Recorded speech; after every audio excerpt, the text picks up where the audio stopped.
दोनों pilot captain और मुआवन pilot तजर्बेकार थे, तिब्बी तौर पर परवाज उड़ाने के लिए फिट भी थे। इब्तदाई तहकीकात के मुताबिक, जिसकी रिपोर्ट की कॉपी मेरे पास मौजूद है और मैंने अभी आपकी खिदमत में पेश भी करनी है, इसके मुताबिक पायलट ने फाइनल अप्रोच पर किसी तकनीकी खराबी की निशानदेही नहीं की। जब वो लैंडिंग पोजीशन में आया तो उसने किसी किस्म की जहाज में तकनीकी खराबी की निशानदेही नहीं की। रनवे से 10 मील के फासले पर जहाज को तकरीबन 2500 फुट की बुलंदी पर होना चाहिए था, जबकि इब्तदाई तहकीकात के मुताबिक और रिकॉर्ड के मुताबिक जहाज उस वक्त 7220 फुट की बुलंदी पर था। सर, ये एक पहली इर्रेगुलरिटी थी। कंट्रोलर ने 3 दफा, ये वॉइस रिकॉर्डर में ये वॉइस रिकॉर्डेड है, कंट्रोलर ने 3 दफा पायलट की तवज्जो इस जानब मबजूल करवाई कि उसकी ऊंचाई अभी भी ज्यादा है और पायलट से कहा गया कि लैंडिंग ना करें, लैंडिंग पोजीशन ना लें और एक चक्कर और लगा के आएं। लेकिन इसके बावजूद पायलट ने कंट्रोलर की हिदायत को नजरअंदाज किया। इब्तदाई तहकीकात के मुताबिक, और ये डेटा एंट्री रिकॉर्डर जो है सर, उसमें भी रिकॉर्डेड है कि रनवे से 10 नॉटिकल माइल्स के फासले पर जहाज के लैंडिंग गियर खोले गए। ये रिकॉर्ड में है कि जहाज के लैंडिंग गियर खोले गए। लेकिन एक बात समझ से बालातर है कि जब जहाज 5 नॉटिकल माइल पे पहुंचता है तो लैंडिंग गियर फिर कर लिया जाता है।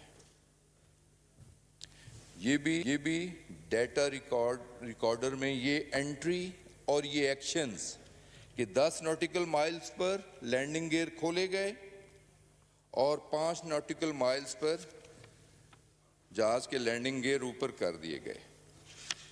जहाज जब लैंडिंग के लिए आया तो उसे रनवे पर एक फ्लेक्सिबल उसे पोजीशन दी जाती है। 1500 से 3000 फुट पर वो टच डाउन कर सकता है।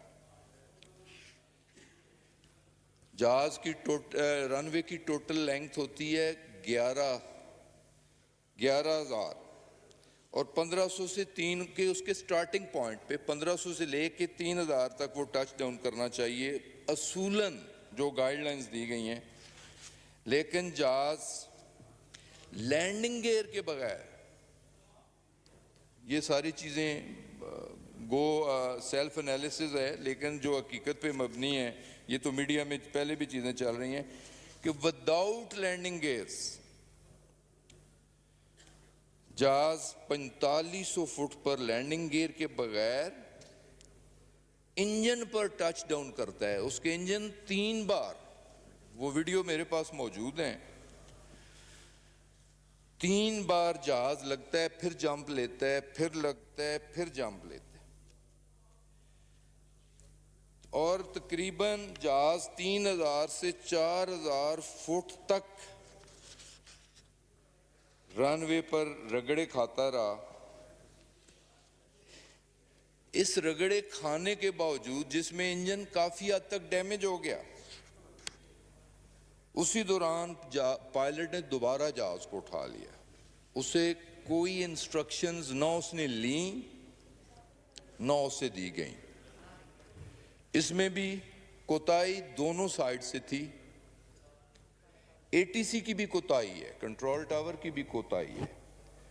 कि उसने जहाज को जब इंजन्स पे टच डाउन करते हुए देखा, इंजन से आग निकलते हुए देखी, तो उसे भी इन्फॉर्म करना चाहिए था, लेकिन कंट्रोल टावर ने पायलट को भी इन्फॉर्म नहीं किया। उसकी भी थी और पायलट ने जहाज दोबारा टेक ऑफ कर लिया। जब दोबारा टेक ऑफ किया तो दोनों इंजन डैमेज हो चुके थे। फिर पायलट ने लैंडिंग के लिए दोबारा अप्रोच की इजाजत चाही, लेकिन बदकिस्मती से जो अप्रोच उसे दी गई, जो हाइट उसे बताई गई, ना वो अप्रोच तक पहुंच सका, ना उस हाइट तक पहुंच सका और सिविल आबादी पर बदकिस्मती से वो जहाज गिर गया। और जिन लोगों की भी हलाकतें हुई, जहाज गिरने के बाद हुई, जहाज में आग लगने के बायस हुई। दो सर्वाइवर हैं, उनसे मेरी मुलाकात भी हुई, खुशकिस्मत तरीन है। एक की बात मैं ज़रूर कोट करनी चाहूँगा, और जो उनके ज़हन पे कोरोना सवार था, उनकी फैमिली मुतासिर थी और वो कोरोना ही की डिस्कशन कर रहे थे। लैंडिंग में आया, लैंडिंग पोजीशन पे आया तो कंट्रोल टावर ने उसे मना किया कि आप ज़्यादा हाइट पे हैं, आप नीचे आएं। तो बड़ी जल्दी में उसने उसकी कॉल सुनी और उसने कहा यार मैं मैनेज कर लूँगा, और फिर कोरोना से बात शुरू कर दी। एक ओवर कॉन्फिडेंस था बदकिस्मती से, और वो फोकस नहीं था, उसकी कंसंट्रेशन नहीं थी। और ये बात बताते हुए भी दुख हो रहा है कि जहाज मुकम्मल तौर पे ठीक था और ऑटो लैंडिंग पे लगा हुआ था। ऑटो लैंडिंग से भी पायलट ने डिसएंगेज किया, ऑटो से निकाला, मैनुअल पे लाया, 30 डिग्री पे आना था, 60 डिग्री पे डाइव लगाई और बदकिस्मती से ये वाकया पेश आया। मैं तो पायलट के घर भी गया, उसके वालिद, उसके भाई मेरे अच्छे जानने वाले। पायलट की फिटनेस पे, उसकी कारकर्दगी पे, जितनी उसने फ़्लाइट्स की, इंतहाई तजर्बेकार पायलट था। उस फैमिली के साथ एक ताल्लुकात भी थे, अफसोस का इज़हार भी किया, लेकिन ज़्यादा अफसोस इस बात का कि पायलट और को पायलट के ओवर कॉन्फिडेंस और फोकस न होने से हमें इतने बड़े साने से गुजरना पड़ा। तो जनाब स्पीकर, ये इस वाक़या की इंटरम रिपोर्ट है कि ज़िम्मेदारी क्रू केबिन की भी और एटीसी की भी बनती है। जो दुनिया से चले गए हैं, अल्लाह ताला उनकी मग़फ़िरत फरमाए, लेकिन जो हयात हैं और ज़िम्मेदार हैं वो हिसाब किताब से बच नहीं पाएंगे। उनके ख़िलाफ़ भी कानून के मुताबिक एक्शन होगा, लेकिन मुकम्मल रिपोर्ट इंशाअल्लाह ताला 1 साल के अंदर, इसी साल मुकम्मल रिपोर्ट भी दे दी जाएगी। लेकिन मैंने जैसे कहा था कि मैं इसके अलावा जो नियर पास्ट में 4 एक्सीडेंट्स हुए, एक 2010 में इस्लामाबाद ही के अंदर मेरी नज़रों के सामने एयर ब्लू का जहाज़ बरगला की पहाड़ियों से टकराया। दूसरा वाक़या 2012 में इस्लामाबाद ही के गिरदोनवा में बोजा एयरलाइन की एक फ़्लाइट, ये वाक़या 20 अप्रैल 2012 का था। तीसरा बदकिस्मत वाक़या ATR की एक फ़्लाइट PK 605 जो चित्राल से आ रही थी, हवेलियां के करीब हादसे का शिकार हुई। और चौथा वाकया जो गिलगित में भी इस तरह की एक क्रैश लैंडिंग हुई और हाइट से हुई, और ऑलमोस्ट वो ही गलती जो कराची के वाकया में हुई पायलट से, वो ही गलती गिलगित के वाकया से भी हुई। लेकिन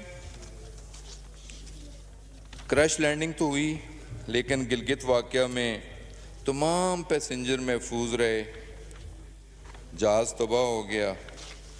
वो इंक्वायरी भी अंडर प्रोसेस है, इंशाअल्लाह ताला मुकम्मल इंक्वायरी इसी साल में वो भी पेश कर दी जाएगी। लेकिन इसमें भी कोताही या जिम्मेदारी पायलट की थी जिसने क्रैश लैंडिंग की। लेकिन जो वाकया चित्राल फ्लाइट का है वो खालिस्तन तकनीती नोयत का है, उसमें पायलट की गलती नहीं थी, उसमें जहाज़ के इंजन्स में कोई तकनीकी खराबी थी और वो इतनी कॉम्प्लिकेटेड है कि अभी तक इस जहाज़ के इंजन TSB कंपनी है, कोई कनाडा की, उसने बनाए, अभी तक वो भी किसी नतीजे पे नहीं पहुंच सके उस कॉम्प्लिकेशन की वजह से। लेकिन ये भी हमारी कमिटमेंट है कि इंशाअल्लाह अगस्त तक इंक्वायरी इसकी मुकम्मल हो चुकी है। अब उसी जो बैनुल अक़वामी अदारे हैं उनसे वेटिंग के लिए भिजवाई गई है, उसे भी इंशाअल्लाह पेश कर दिया जाएगा। लेकिन दो वाकया, एयर ब्लू का वाकया, उसका कंक्लूजन मैं आपके सामने रखना चाह रहा हूँ, और बोजा एयर का वाकया, दोनों का कंक्लूजन और बड़ी क्लैरिटी के साथ। Air blue crash occurred because of air crew error of judgment, lack of professional skills, violations of procedures and various breaches of flying discipline। ये सर एयर ब्लू के वाक़े में एक कंक्लूजन है और उसकी सेफ्टी रिकमेंडेशंस इसके अलावा हैं। और इसी तरह बोजा एयर के बारे में जो कंक्लूजन है, कॉज ऑफ एक्सीडेंट, बोजा air crash occurred because the aircraft encountered bad weather condition and the air crew took incorrect decisions and violated the procedures. The air crew did not have adequate experience of management of automated flight deck. Their competence skill level lagged and the operator Boja Air had inadequate system of training, monitoring of performance of the air crew। Sir इसमें भी कोई गलती थी, violation थी, सुस्ती थी, mismanagement थी। ये दोनों हादसे जो इस्लामाबाद के गिरदोनवा में हुए, पहले हादसे में 152 लोग शहीद हुए, दूसरे हादसे में 127 लोग शहीद हुए, और ये दोनों जहाज़ों का क्रैश भी पायलट्स की गलती की वजह से हुआ। सर ये सारी रिपोर्ट्स थी और साथ रिकमेंडेशंस भी थी। इसी बुनियाद पे हमने पायलट्स के बारे में जानना चाहा कि दुनिया में और भी एयरलाइंस हैं, जैसे दुनिया की बड़ी एयरलाइन एमिरेट्स एयरलाइन है, 300 जहाज़ों पे मुश्तमिल उसका फ्लीट है, 280 जहाज़ों पे। टर्किश एयरलाइन है, 300 जहाज़ों पे मुश्तमिल उसका फ्लीट है। नॉट अ सिंगल एक्सीडेंट, कोई ऐसी रिपोर्टेड एक्सीडेंट एक लैंडिंग में हुआ एमिरेट्स का दुबई में, लेकिन उसमें भी कोई ज़ख्मी या उस कैजुअल्टीज़ नहीं हुई। तो सर हमने इस पे जब ये सारी चीज़ें देखी तो कहा कि थोड़ा पायलट्स को भी चेक कर लिया जाए। ये सर दुख के साथ ये बात बतानी पड़ती है, चीफ जस्टिस ऑफ पाकिस्तान ने भी एक सुओ मोटो एक्शन लिया था और उसमें उन्होंने कहा था, हुक्म दिया था कि PIA के बारे में कि PIA के एम्प्लॉयज़ की डिग्रियां चेक करवाई। एम्प्लॉयज़ में उनकी एडमिनिस्ट्रेशन भी शामिल थी, उनके पायलट्स भी शामिल थे, ग्राउंड हैंडलर, मैकेनिक्स, टेक्निकल लोग वो भी शामिल थे, और बहुत सारे लोगों की, हो सकता है मैं एग्जैक्ट फिगर्स बताऊं तो उसमें कोई गलती ना हो जाए, लेकिन 4 पायलट्स जिनकी डिग्रियां जेली निकली। ये बदकिस्मती है हमारे मुल्क की। जेली डिग्रियां सियासतदानों पे भी, सरकारी एहलकारों पे भी, और अफसोस के साथ कहना पड़ता है कि हमारे अदारों में भी। और सबसे दुख की बात है कि अदारों में भी मेरिट डिमेरिट नहीं देखा जाता। भाई अगर भर्ती किसी को कराना है तो उसकी डिग्री, उसकी क्वालिफिकेशंस तो प्रॉपर होनी चाहिए, जो कि नहीं थी। उनके खिलाफ एक्शन लिया। लाइसेंसेस के बारे में एक बात तो मैं दावे के साथ, अवामुन्नास के साथ ताल्लुक है कि more than 90% licences, driving licences, वो LTV हो या HTV हो, ड्राइविंग लाइसेंस किसी इम्तहान देने की ज़रूरत नहीं है, पैसे दो और लाइसेंस मिल जाता है। ये 90% लाइसेंसेस इसी तरह है। और 50 साल प्रैक्टिकल लाइफ में मैंने आज तक किसी एक्सीडेंट में किसी ड्राइवर को सजा होते हुए नहीं सुना। Not a single. 10 बंदे मारो, 20 बंदे मारो, 50 बंदे मारो, कोर्ट से बरी होके आ जाओ। सर बदकिस्मती से ये कुछ, अगर एक पायलट जो कई 100 इंसानी जानों को लेके हवा में उड़ता है वो क्वालिफाइड नहीं है, उसे भी सियासी बुनियादों पर भर्ती करवाया जाता है, उसका लाइसेंस भी फेक होता है। कितने दुख की बात है। ये बताते हुए मुझे दुख हो रहा है, बीइंग पाकिस्तानी दुख हो रहा है कि इसका इंपैक्ट क्या होगा। जो बात मैं करनी चाह रहा हूं, जो बात मैं करनी चाह रहा हूं, इसका इंपैक्ट क्या होगा। सर पाकिस्तान में टोटल 860 एक्टिव पायलट्स हैं, जिसमें PIA भी है, AirBlue भी है, सरीन भी है, एक्स शाइन एयरलाइन के भी हैं और कुछ चार्टर प्राइवेट क्लब्स के भी हैं। लेकिन दुख के साथ बताना पड़ता है, ये इंक्वायरी जो हमने फरवरी 2019 को शुरू की, एक हाई लेवल की इंक्वायरी बोर्ड बनाया, ग्रेड 22 का ऑफिसर उसे हेड कर रहा था। तो 860 पायलट्स के एग्जामिनेशन के उन्होंने पेपर दिए,